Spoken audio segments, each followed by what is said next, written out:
G'day, Mr. T's Toy House here. Just thought I'd try a little something new on my videos. Today we're going to do a little bit of comparison from a 1-to-1 and a 164. So I've got this nice little 164 Matchbox moving parts. The old bonnet opens and you can see inside the motor there. A Range Rover. And my good friend Graham, he has a Range Rover very similar, if not exactly the same, but the colours of course completely different. And we'll switch over to his vehicle and we'll have a quick look at that. Rightio, there we go. There's the 1-to-1 model. The 164 model. There's a big difference in size there, isn't there? 96. Yeah, 96. 4.6 litre. I think it's got the Rover motor in it. Range Rover. Nice vehicle. This one particularly sounds beautiful. Alright, there we go. That's the 1-to-1. Let's jump in and go for a drive, eh? Woo! Alright, here we are back again. This time I'm behind the wheel. I'm lucky enough, thank you Graham for letting me take this for a wee bit of a spin. Tell me mate, why would you buy a Range Rover? Well, a couple of reasons really, Tony, but the main reason being that when I was a youngster up in back in England, of course, they used to use them on the motorways. So we used to have Range Rovers as motorway cops, and driving my 1965 Anglia down the main M4 with a cop and a Range Rover up your arse used to be quite cool really.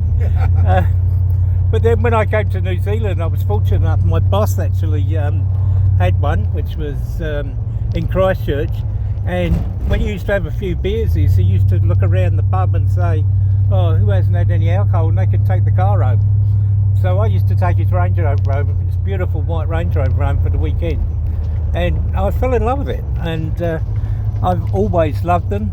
I mean, they do everything I want to do. The dogs live in the back, it goes everywhere, I can take it fishing, I can do what it wants, and it sounds awesome. Yeah, listen to that. I hope you guys can hear the engine sound in the background. That V8 sounds beautiful. I'll just give you a brief reason why that sounds like that. That when I first bought the car, I was parked up somewhere and a guy came along and said to me, man, that car sounds good, it's like a pussycat purring.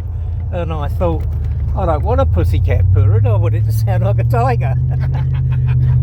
So I went to the local place and they mucked around with just one exhaust and just put a bigger piece of exhaust in the centre there. So it still passes all the tests and whatever, but just makes it sound like a fairly decent car really. But you got to go, and I paid $4,000 for this 2 years ago. That's a damn good Absolutely, deal. like I couldn't go past it. And somebody years ago took the air suspension out, which is always a bit of an issue with them, and put, I'm just going to show you beautiful view of Oamaru, and put the springs in it, and yeah, it's just been great ever since. I've never had to spend any money on it yet. I get it serviced regularly, and it's just never let me down. And we'll just have a look. Look at this. Here's Oamaru. What a beautiful place to see. What a lovely day. Good view of the ocean out there. So your average Mitsubishi probably wouldn't get you up here, but the Range Rover did. Yeah, no problem. Alright, well thanks everybody. Thanks for viewing my channel. Thanks Graham for letting me my pleasure, Tony. Test drive your vehicle. And I'd have to say I'm very lucky because Tony actually gave me this little model, so it rattles around on my dashboard. Every now and again it decides to leap out and go right about somewhere else, but yeah, what a lovely little toy he gave me, and just stays in the car to remind me how lucky I am. Cheer everybody. Sure.